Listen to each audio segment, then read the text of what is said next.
Hello everyone and welcome back to another tutorial from Finance for Beginners. In this video, I'm going to show you how you can find out your private key on the Bybit application. So let's get started right away. First of all, open up the Bybit application on your device.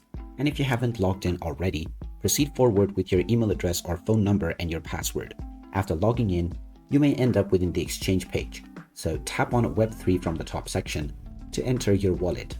Now, if you wish to retrieve your private key, just tap on the drop-down button alongside your currently chosen wallet and then tap on Add or Manage Wallet. You can then go into the wallet of which you would like to check the private key, and within the wallet details section, tap on Private Key. You will be required to verify your identity by using your biometrics. Once you have provided your verification, you will now be shown your private keys for all of the various cryptocurrencies. You will also find the copy option, which you can paste in your notes for safekeeping. Make sure not to show your private key to anyone else, as it is a highly sensitive information. And there you have it. That is how you can view your private key on your Bybit Web3 wallet.